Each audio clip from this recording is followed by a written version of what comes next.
It is time now for the Bugajski hot seat with my special guest, Colonel Nick Ducich, commander of the U.S. Army in Kosovo. Or to be more precise, Nick is the commander of NATO's multinational battle group East, headquartered at Camp Bondsteel, the main base of the U.S. Army under KFOR command in Kosovo. Thank you for joining me on the show, Nick. Appreciate it for the opportunity to be here. To begin with, can you tell us about your career in the U.S. Armed Forces, including where you served before coming to Kosovo? Sure. Here, I'm a long-term California National Guardsman for over 30 years of service, which included command of both an infantry brigade combat team, which is involved right now, also infantry battalion command, infantry rifle company command. I'm also a qualified engineer and space officer. For military education, I've graduated of the Army War College, the Joint Forces Staff College, and the Commanding General Staff College, amongst other infantry and engineer-specific schools. Nick, you mentioned the National Guard, U.S. National Guard, which is very important for the U.S. Armed Forces in terms of personnel and so forth. Can you tell our viewers a little bit about the National Guard, its background, its structure, its importance, and so forth?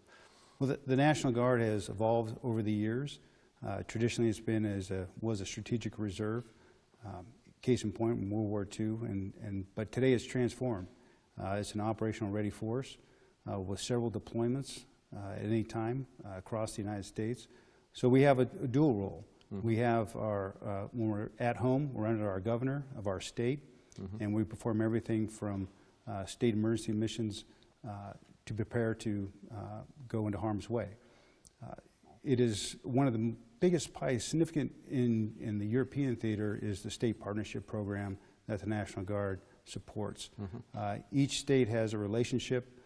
For example, Kosovo is with Iowa, and Major General Ward, the Adjutant General of Iowa, I think demonstrates how powerful that relationship can be, not only in developing support of the Kosovo security forces, mm-hmm. but also on the civilian authority economic aspects, expertise from the National Guard in supporting areas, including everything from agriculture and other parts of economic development, and other, again, civic expertise. Mm-hmm. So each country in the region has an arrangement with a state in the United States, basically, in terms of the National Guard. Yeah. Predominantly in the European theater. Right. You're actually a very good example of how America integrates all nations and ethnicities, not only in its society, but in its armed forces. And that's, I think, very important for the region. Can you tell us a little bit about your family background, your family links to the Balkans? So both sides of my family immigrated from Bosnia and Herzegovina in the early 1900s. Mm-hmm. One settling in California, the other half in Bisbee, Arizona. So I'm a second-generation American. We have our Serbian roots in the town of Trebinje and Ljubomir in mm-hmm. Bosnia and Herzegovina. We've been carrying on the traditions and cultures, everything from the Serbian Orthodox Church, again, to celebrating Easter and Christmas at a different time, mm-hmm. but for the most part is keeping that Serbian community connection with your ancestral homeland. Mm-hmm. So as the case in America, you can be, I know from my experience, you can be both American and Polish or American and Serbian at the same time. Correct. The two don't conflict. How important, coming back now to the security questions, KFOR has been here since the intervention in '99. How important does it remain? How important is the KFOR mission in Kosovo? Maybe tell us a little bit how it's evolved over the past almost 20 years. Well, 1999 was a much different picture. You know, you had roughly 55,000 NATO forces in Kosovo, trying to separate and establish a peaceful environment. That has evolved over the years. You know, NATO has reduced to roughly about 4,000, and we're doing the same mission. Peace support operation to establish that safe and secure environment, create the conditions for solid dialogue to try and get to a compromise that actually works mm-hmm. For both Serbia and Kosovo. And how long do you think the mission is likely to continue? I mean, in your estimation, in terms of the security environment here, how long is needed? That's tough because that's not the driver. The driver is the political will to establish that compromise. and come to an agreement that's lasting. But as a military man, you would suggest that the KFOR mission remains here, presumably? Oh, definitely. From the people I talk to, the reassurance that NATO brings to this region is unquestionable.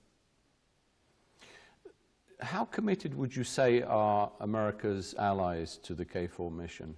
Are some allies, we hear this every so often, looking for an opportunity to bail out or to end the mission? From what I've seen, my interaction again with both allies and partners, they remain steadfast in their commitment. Mm-hmm. And NATO has a conference every year, and forces are required. And from my understanding and my knowledge, there's no shortage. Mm-hmm. Again, we do look for additional people that want to participate. From my understanding, like NATO will be, Montenegro will be sending 2 officers soon to the KFOR headquarters. So again, it's all allies and partners that are contributing to this endeavor. Right, so the commitment is the same, presumably across the spectrum of allied countries here. Correct. Zeroing now on specifically the U.S. military presence, for people in the region, I think it's always extremely important to have an American presence. For many people, NATO means America. In other words, U.S. troops on the ground, U.S. boots on the ground. Can you explain, in that sense, the significance, both practical and symbolic, of Camp Bondsteel itself? Well, I think Camp Bondsteel just had that symbol. It's our headquarters for our U.S. contingent, and to me, from Camp Bondsteel, it emanates that safe and secure environment outward. We do have smaller bases and presence of U.S. soldiers in the northern part of Kosovo. Mm-hmm. But again, I think Camp Bondsteel reflects that 19-year commitment and willing to go longer as necessary for success here in Kosovo. And the numbers at Camp Bondsteel, it's gradually been reduced, I know, since the intervention in '99. Well, correct. With the reduction in force, you've also seen the reduction in number of buildings at Bondsteel. But Bondsteel isn't just for U.S. soldiers. I also house Croatian, Polish, Turkish, and Romanian forces too. So how does the American troop presence in Bondsteel itself fit into the larger KFOR mission? Could you explain the sort of structure, how it all fits together? Well, I also have underneath me there at the headquarters at Bondsteel, I have a medical task force. Mm-hmm. With that comes an aviation task force. Mm-hmm. So I have responsibility throughout Kosovo for aerial medevac evacuation. I also have other Black Hawk helicopters, so I can project whatever force I need to for whatever situation anywhere in Kosovo to support the KFOR commander. I also have an explosive ordnance detachment based at Bondsteel. Again, we've received calls of unknown ordnance throughout Kosovo that dated back prior to World War I. Mm-hmm. And with our support of our allies and partners that have other teams, we go out and make sure we're moving, continue that safe and secure environment in Kosovo. Right, right.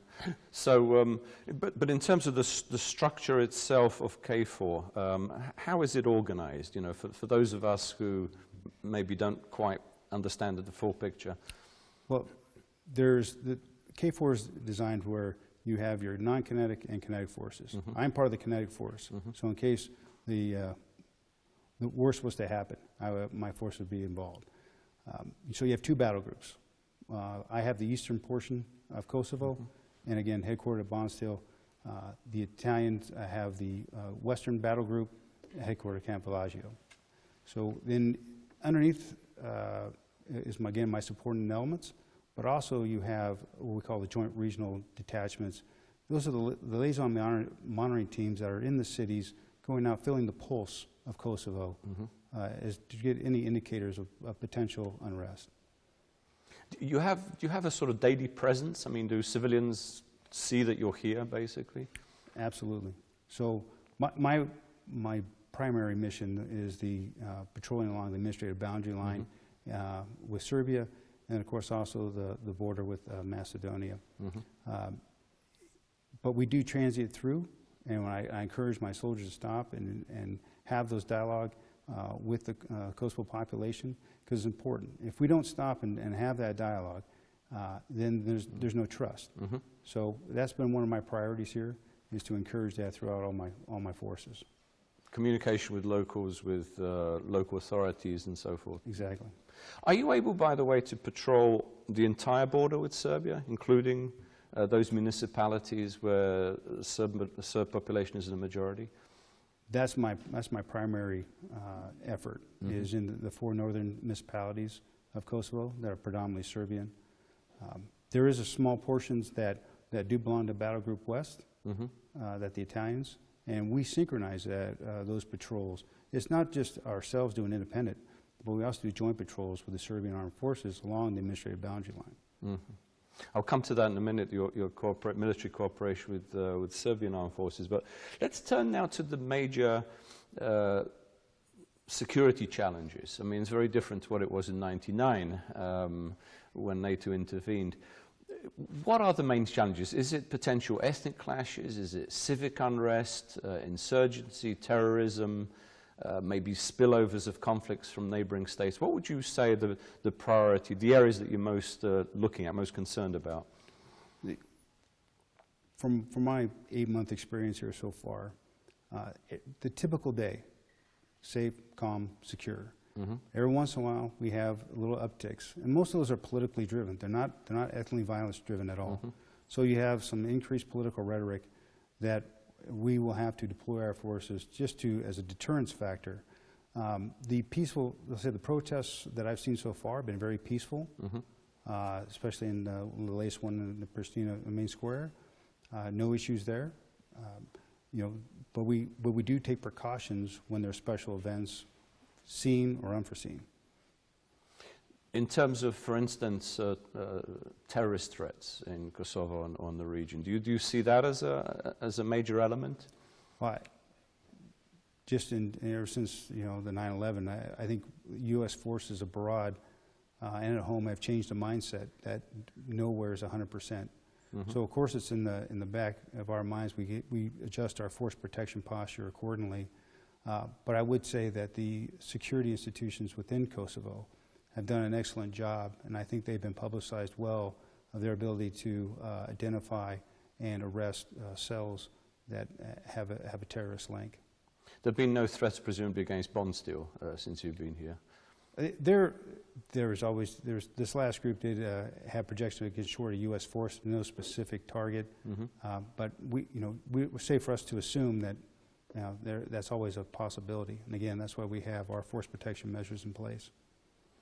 Do you envisage, over this summer, the last few months, there's been this increasing debate about partition, territorial exchange. It's been talked about a lot in Washington, talked a lot about in the region. Do you see any potential insecurities stemming from that debate, rising expectations or demands for some sort of territory from neighbors? Well, just the words partition, to me, oversimplifies what the solution would be. I think it has to be a much broader, deeper compromise for that to happen.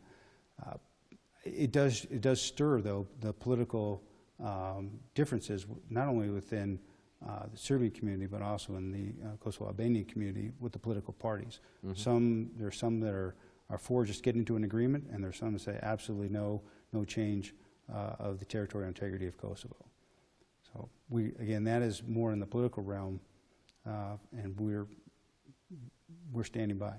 Yeah, unfortunately, every political decision has some social impact and potential security impact in the region. Right. So, and it's a debate that isn't over. I think it's going to continue for the next few months. Obviously, you're not involved in the political decisions, but there are implications for U.S. troops here.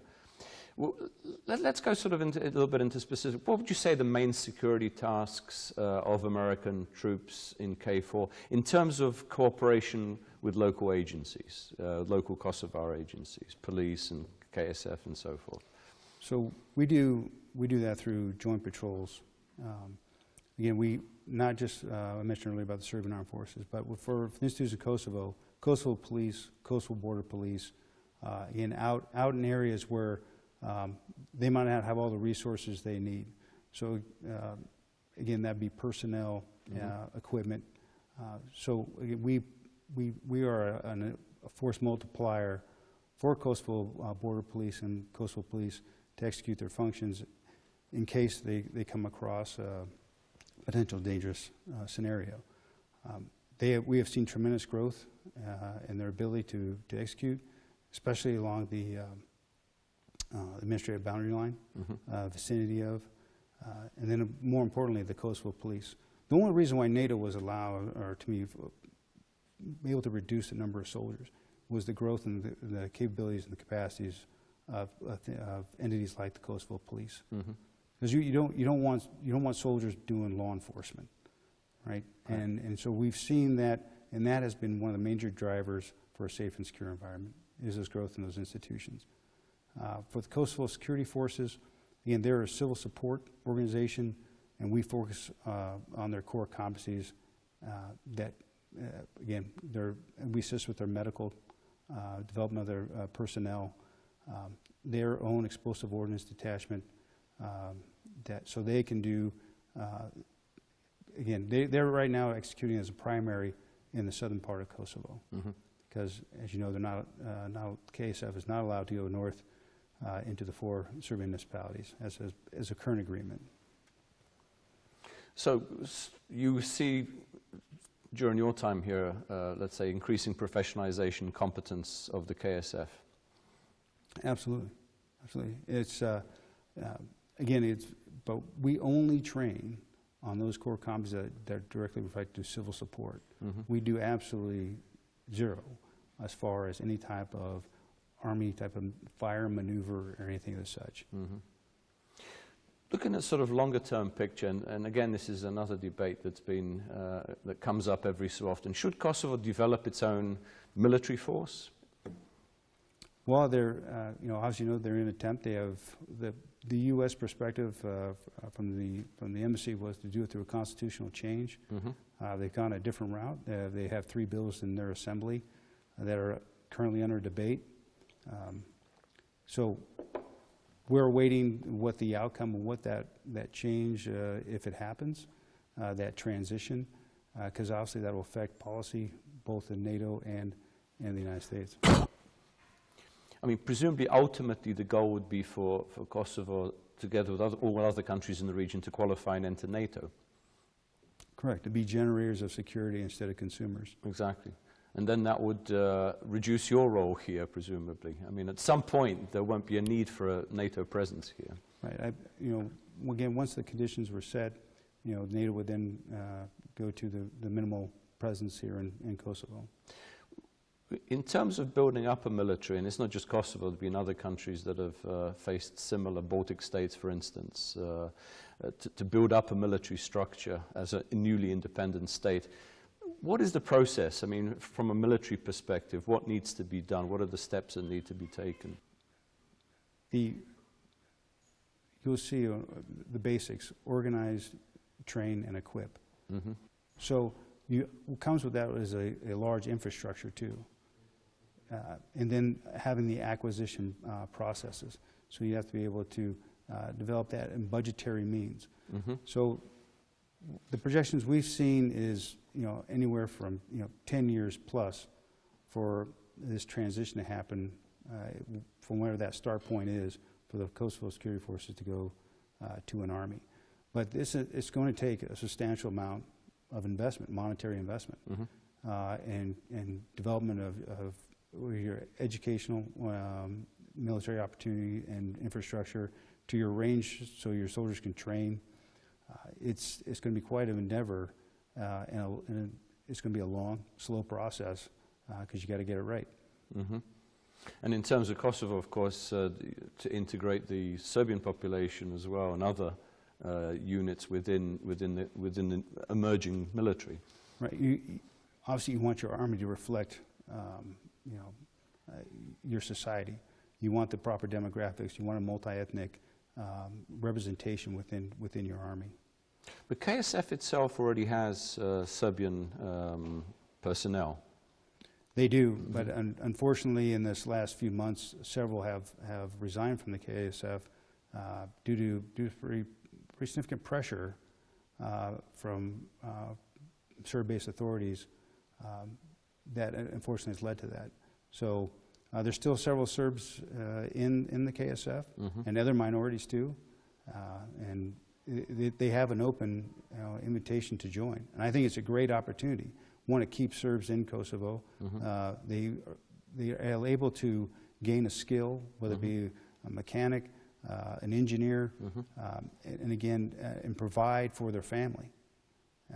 So I understand some of the arguments on the other side of why they want them to not serve in the KSF, but those that are living in Kosovo, the Serbs, there is some limitations of economic prospect, and the KSF is a great venue, an avenue for them to increase their status on the economic scale, but also, again, provide for their family. Should Pristina, should the government be doing more to encourage Serbs to enlist than other minorities?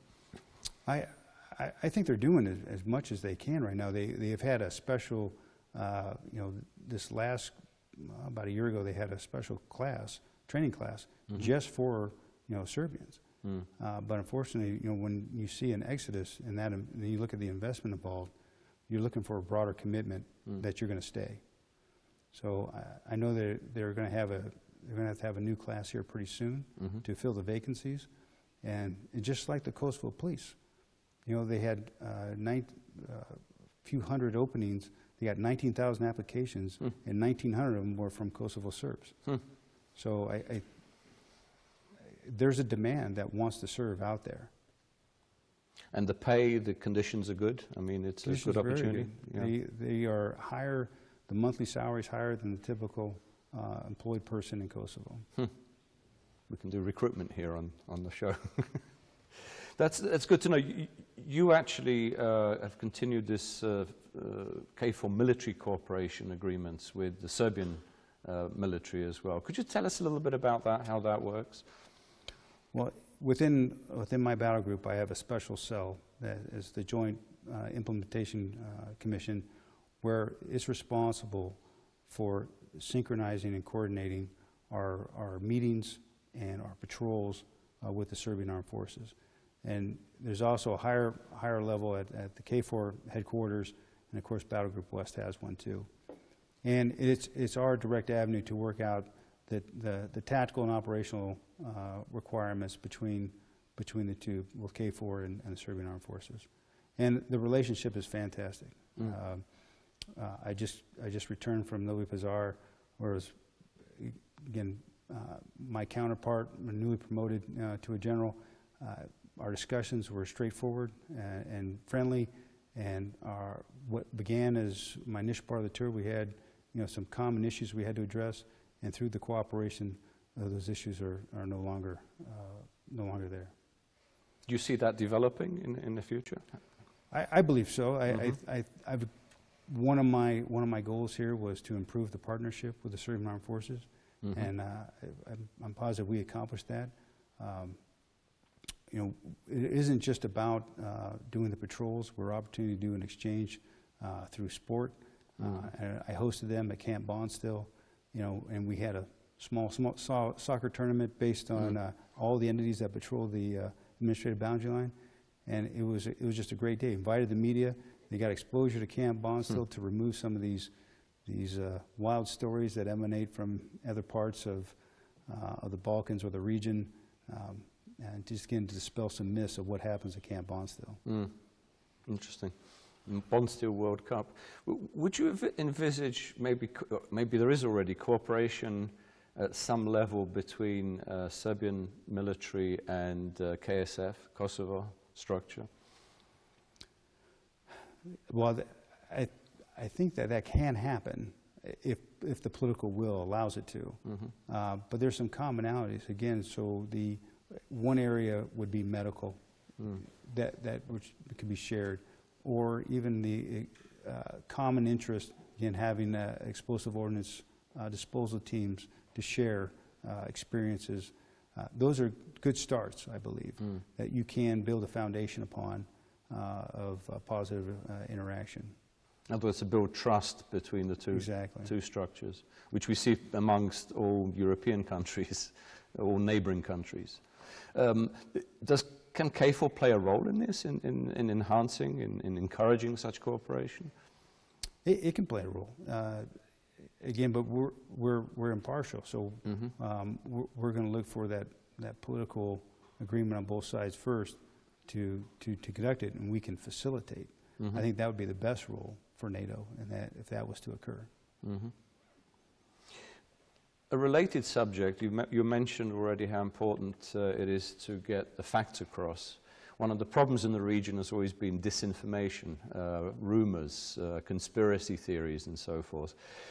I know that you have made a real effort to engage all media in terms of transparency, media from Kosovo, but also media from Serbia, and to try and counter some of the propaganda against NATO and KFOR that emanates from hostile sources. Can you say a few words about this initiative, your openness to the media?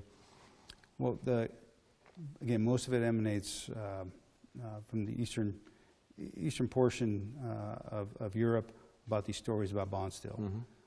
They've ranged everywhere from I have an underground city to I'm training, KSF Special Forces. And underground bunkers, etc. So I have invited the Serbian media several times, and I've given unprecedented access, and any other U.S. commander to Camp Bondstill, not only to interview, but to film. So to me, there should be no question by now what the role is and what the capabilities are at Camp Bondstill. We don't have concrete structures. It was I walked them through 90% of Camp Bondstill. We have any large vegetation, so you can see from pretty much one end of Camp Bondstill to the other side. I walked them on our flight line to see our aircraft, our helicopters. Again, no secrets. So when I see these stories that still emanate, that's why in one of my previous interviews I asked that the people just take a second to look to where the source is and really digest it, the quality of the information that's coming out based on what they could have seen on other sources, more legitimate sources, the video and the interviews regarding Camp Bondstill. Yeah, I mean, the whole disinformation campaign, or let's say psychological offensive particularly by Moscow, as you know, against NATO is very intense, and you're part of that equation. Correct. Yeah. What more can be done, do you think, to counter that propaganda, that disinformation? Well, I think what we're doing right now is a good part of that disinformation fight. We do, again, we also highlight our positiveness relationships with not only just the Serbian Armed Forces, but with Serbia. The difference is, when we have a positive story in Serbia, it lasts maybe a day.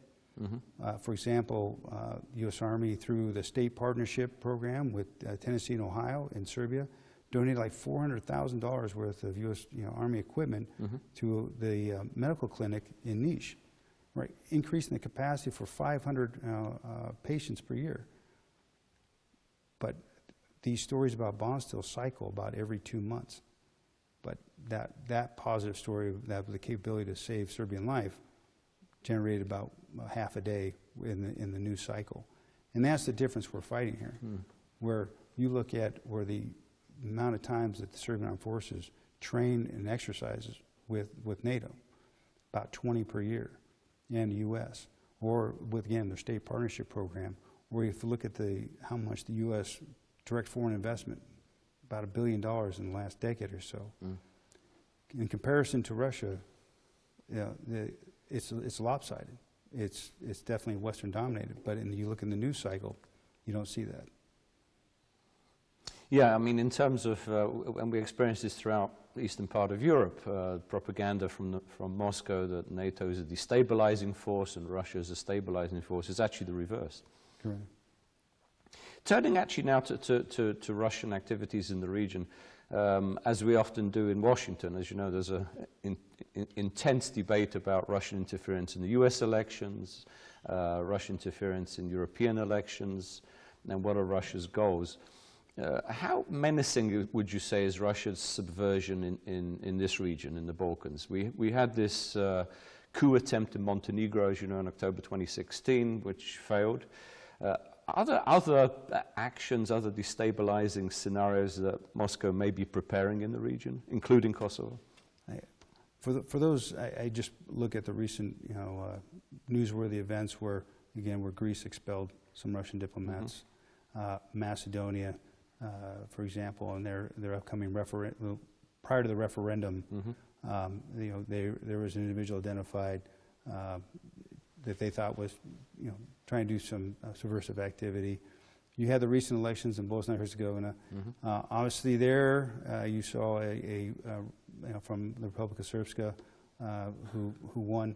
That does have significant backing and positive relationship with Moscow.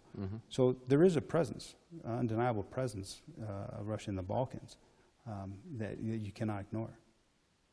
And yet, one often hears that Serbia is, let's say, most closely allied with Russia, but on the other hand, the Serbian government does want to be a part of the European Union. They want to meet European Union standards. Right, so that's that tough, again, image that Russia has to look at, because if they're the solid ally in the region for, or main partner for Serbia, but you want to join the EU, and then what message does that send to the surrounding countries of Russia that don't want to do the CSU? Right. Right. Well, one of the questions that's been zeroed in Washington is this so-called Serbian-Russian Humanitarian Center, not far from the border with Kosovo, near the town of Niš. Some observers think it's an intelligence gathering operation, maybe also a training center for some nationalist militants, not only in Serbia, but also for Republika Srpska in Bosnia and Herzegovina. How do you see this so-called humanitarian center? I haven't seen the reporting to say it's anything more than the humanitarian. I'll be honest, I don't pay much attention to it. I visited Niš a couple of times now, again, for meetings. I've been treated very well, but that's just not in for me, my line of sight right now from a mission in Kosovo. I haven't seen much of the humanitarian side from it, though, as far as actions. So maybe that has not just hit the news, but I've never seen anything related to in that endeavor. So it's not a direct threat to the American presence here, to Bond-Steel, to the KFOR mission? Absolutely not. I've seen the growth in our relationship with the Serbian people here in Kosovo, all positive. The interaction, the level of trust, to now where we're receiving the invites to attend their special occasions within their local villages or in the municipalities. So the development of the positive relationships isn't just related to the Serbian armed forces. And I also just don't want to think of it as just the Serbian municipalities in the north. It's also in the south, too, where the vast preponderance of the Serbian population lives in Kosovo. Right. It's, let's say the analysis is not so much that Serbia is a threat to Kosovo or to any other country in the region, but that Serbia may be used, or some elements could be used by Russian services, GRU, FSB, SVR, could be used by Russian services to engender some form of destabilization. We saw this in the coup attempt in Montenegro. That's why I'm wondering about whether that could be replicated elsewhere. I think it'd be very difficult to do that type of scenario in Kosovo.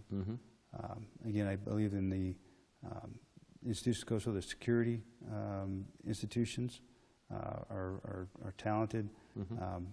And again, we have our capabilities too to detect people or personnel or entities that can encroach and do harm in isolated areas. So I'm confident that we can counter any threat, such as a destabilizing force within Kosovo. There's a lot of debate also in Washington now, the idea of NATO moving east, in particular the debate over establishing a permanent military base in Poland, in other words, moving from Germany to to somewhere in eastern Poland that helped to stabilize the eastern frontier, to provide more of a visible deterrence against any kind of aggression from the east. There's also been some talk of a military base in the Balkans, as these countries are also incorporated in NATO. Do you see a possibility, or let's say a rationale, for establishing a more, let's say, permanent military presence here in the region? For Russia? No, for NATO to establish a military presence. Well, we've seen, it's usually through the training areas. Mm-hmm. You've seen growth, especially in Romania and Bulgaria, where we can surge NATO forces for large-scale exercises. Mm-hmm.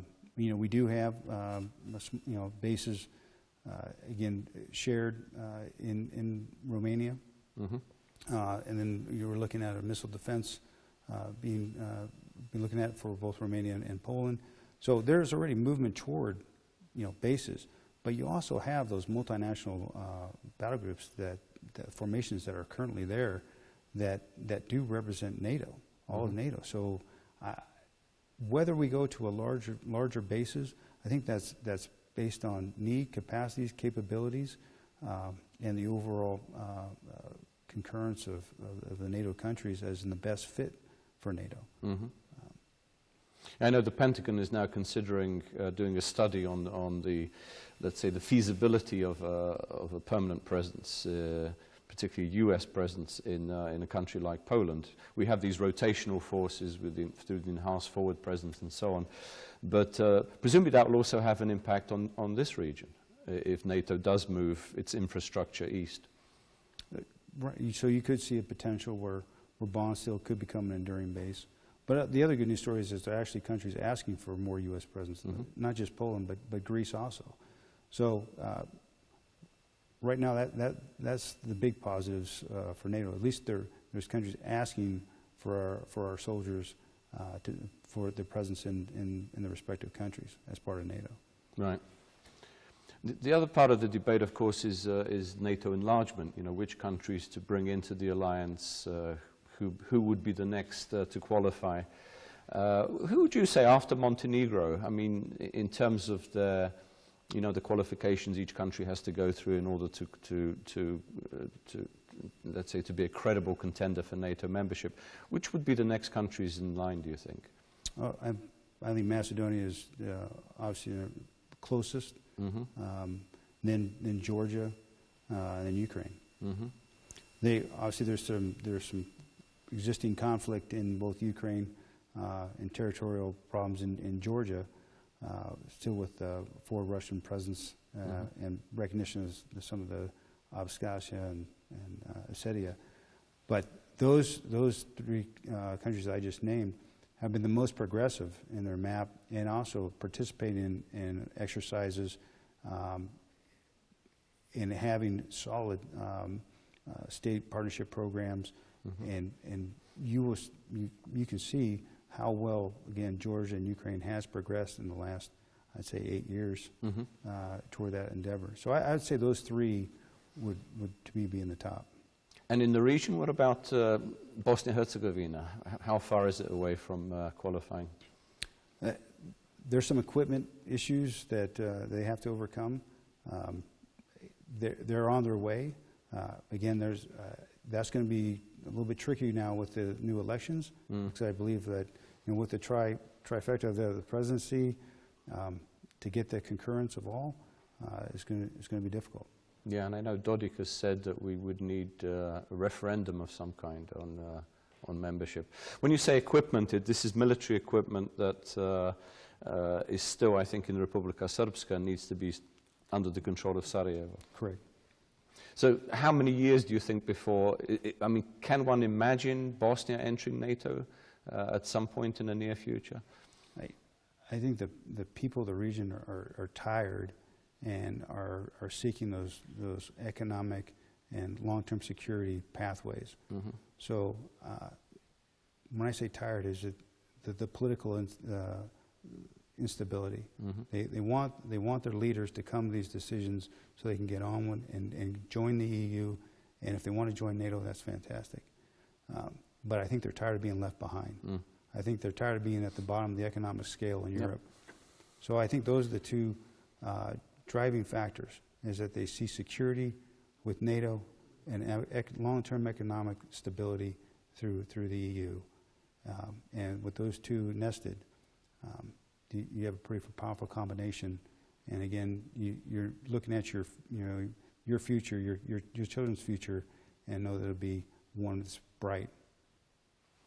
There's one country that we left out of the equation in terms of membership, potential future membership, and that's Serbia. And I think you're doing a very important service, not only to Kosovo and NATO, but also in terms of how Serbia perceives NATO, in terms of these, the cooperation that you're pursuing, the transparency that you have with the Serbian media and so forth. Do you see a time in the future where Serbia itself would want to be a part of the NATO structure? I think you're at least a generation away.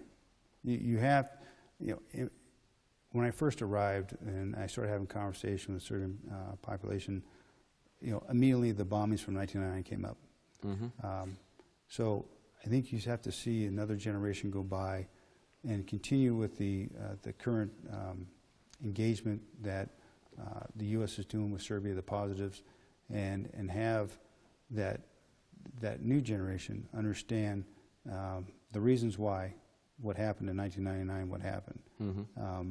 And that, but with Serbia's been a traditional ally of the United States for most of the 20th century, and then you look at the 21st century, you've had a lot of solid engagement and partnership. So there's steps are being made. Mm-hmm. But again, I think you eventually you'll see that same two pathways: economic security, economic viability, mm-hmm. and long-termness, and the security stability of NATO. If the door, I would say, is always open for Serbia, but again, that's going to have to be that internal decision that they have to make. You're absolutely right. I mean, for most of the 20th century, Serbia actually was not that close to Russia. If you look throughout the Yugoslav period, Belgrade broke with Moscow for most of the Cold War. They were non-aligned. They were neutral. They weren't part of the Warsaw Pact. So it goes, and actually, when you talk to older people in Serbia, their main defense was against the potential Russian intervention, not against the potential NATO intervention. So, so Serbia, I think, ultimately does belong in NATO. It can't be a sort of black hole, if you like, in the middle of the Balkans. Let me ask you about, because our time is beginning to run out, one more country. You mentioned already Macedonia, which faces this critical decision on changing the name. If Macedonia does manage to go through the process, the constitutional changes, it's ratified and so forth, what would that contribute to stability in the region if Macedonia actually enters NATO? Well, we just had a recent experience training with in Krivolak train area. It's just southeast of Skopje.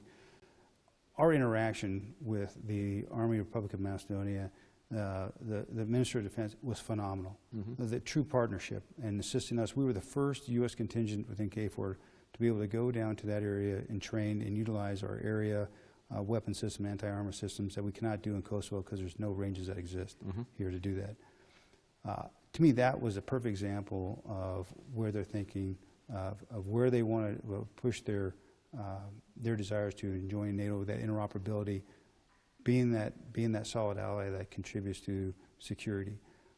The referendum will also, when you remove a major sticking point with your neighbor, and now you've joined an organization that links you all the way across Europe mm-hmm. as a solid ally, it's again extremely important, I think, for the people of Macedonia. It sets the conditions then also for them to join the EU.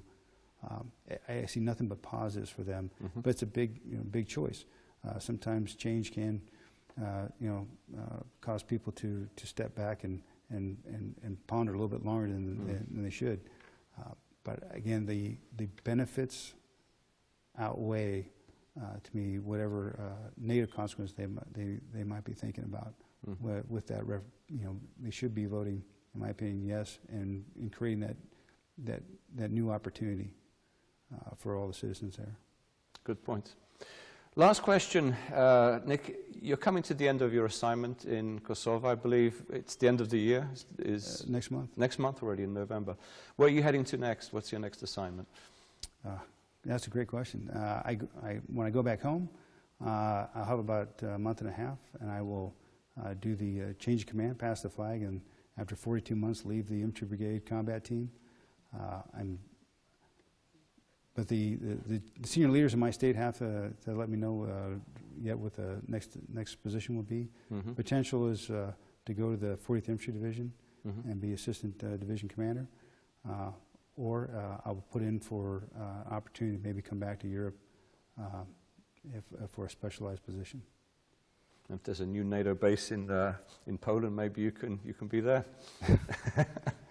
So to me, it's all good as long as I can bring my family.